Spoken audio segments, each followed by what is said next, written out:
अगर तुम्हारे लिए बिजनेस एक हॉबी है तो प्लीज चली जाओ, लेकिन अगर तुम सीरियस हो तो बैठो और एक अच्छी बिजनेस वुमेन की तरह मुझसे बात करो, लेकिन अकेले में। अवनी को इस वक्त एक इन्वेस्टर की जरूरत थी, लेकिन उससे भी बड़ी बात यह थी कि वो मार्केट में ये बात फैलने नहीं दे सकती थी कि वो अपने बिजनेस को लेकर सीरियस नहीं है। इसलिए अवनी ने गौतम से कहा, देखो गौतम, आज तुम सही वक्त पर आ गए और इसके लिए मैं तुम्हारी बहुत शुक्रगुजार हूँ।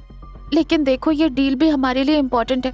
मैं जानती हूँ कि उन्होंने बदतमीजी करी है, लेकिन अब तुमने जो उसे डोज दी है उसके बाद मुझे नहीं लगता कि वो ऐसी कोई और हरकत करेगा। तुम थोड़ी देर के लिए बाहर बैठो, मैं समझ कर आती हूँ कि ये क्या कहना चाह रहा है। गौतम अवनी को अपने साथ एक कॉर्नर में लाता है और उससे कहता है, नहीं अवनी, मैं तुम्हें इस जैसे ढीले कैरेक्टर वाले आदमी के साथ अकेला छोड़कर नहीं जा सकता। तुम्हारी बात ठीक है, हमें इस वक्त इन्वेस्टमेंट की जरूरत है, लेकिन मैं वो काम कम से कम इन शर्तों पर तो नहीं होने दूंगा। अवनी अच्छे से समझ पा रही थी कि गौतम उसके लिए फिक्र कर रहा है, लेकिन उसे यह भी डर था कि कहीं ये फिक्र उसके करियर को आगे बढ़ने से ना रोक दे। पार्थ दूर से ही अवनी और गौतम को इतनी देर से फुसफुसाते हुए देख रहा था और उससे इंतजार बर्दाश्त ना हो सका। इसलिए वो सीधा अवनी और गौतम की तरफ गया और बोला, बस भी करो तुम दोनों पब्लिक प्लेस में रोमांस करना। अवनी, मैंने तुमसे ये बिहेवियर एक्सपेक्ट नहीं किया था। तुम एक प्रोफेशनल विमेन हो, इस तरह अपने पति को हर जगह लेकर घूमती रहोगी तो काम कैसे करोगी? अगर तुम्हें अपने पति के साथ रहने का इतना ही शौक है तो घर में क्यों नहीं बैठ जाती? पार्थ की कड़वी बातें गौतम अवनी के लिए नहीं सुन पा रहा था, इसलिए वो टेबल पर जोर से हाथ मारता है। गौतम पार्थ की तरफ मुंह करता है और बोलता है, एक मिनट, तुम यहाँ से जाओगे? मैं यहाँ से जा रहा हूँ, लेकिन मुझे अपनी बीवी से उससे पहले कुछ बात करनी है। पार्थ टेढ़ा सा मुंह बनाकर अपनी टेबल पर जाकर बैठ जाता है, लेकिन उसकी नजरें लगातार गौतम और अवनी को घूर रही होती हैं। गौतम अवनी से बोलता है, ठीक है अवनी, अगर तुम ये चाहती हो तो ऐसा ही सही, लेकिन वो सामने देखो। गौतम वहां खिड़की से इशारा करते हुए अवनी को बाहर चाय की टपरी दिखाता है और बोलता है, वो देखो, मैं पहले भी तुम्हें यहीं से बैठकर देख रहा था और अब भी जाकर वहीं बैठ रहा हूँ। तुम्हें कोई भी प्रॉब्लम लगे मुझे यहाँ शीशे से इशारा कर देना, बाकी मैं खुद भी सब कुछ देख रहा हूँ। अवनी अंदर ही अंदर बहुत खुश हो रही थी कि गौतम उसके लिए इतनी फिक्र कर रहा है, इसलिए उसने गौतम के हाथ पर हाथ रखते हुए बोला, डोंट वरी गौतम, मैं संभाल लूंगी, और वैसे भी तुम हो ना मेरी मदद के लिए।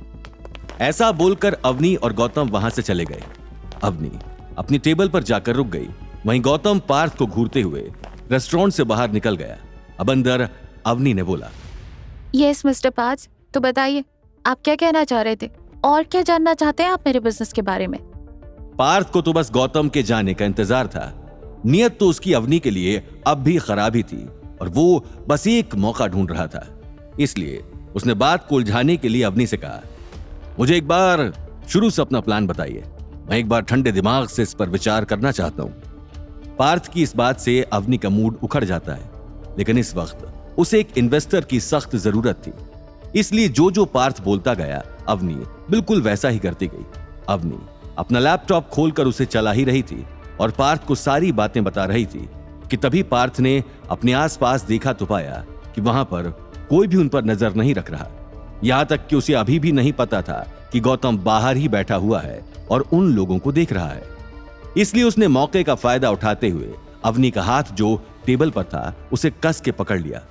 यूं अचानक हाथ पकड़ा जाने पर अवनी चिल्लाई, what the hell mister Parth, आप यहाँ इन्वेस्टमेंट करने के लिए आए हैं या अपना घिनौनापन दिखाने? गौतम की नजर उन दोनों पर ही थी और जैसे ही उसने देखा कि अंदर मामला गर्म हो रहा है, वो फौरन अंदर चला गया और उसने अवनी का हाथ खींचकर पार्थ के हाथों से छुड़ाया।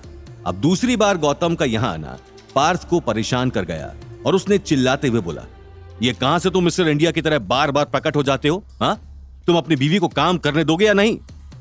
गौतम ने उसे एक न्यूट्रल टोन में बोला, तुम अपनी बदतमीजी बंद करोगे या नहीं? जब तक तुम बदतमीजी करोगे मैं इसी तरह प्रकट होता रहूंगा। तभी पार्थ ने गौतम पर ताना कसते हुए कहा, बकवास बंद करो, मैंने कोई बदतमीजी नहीं की।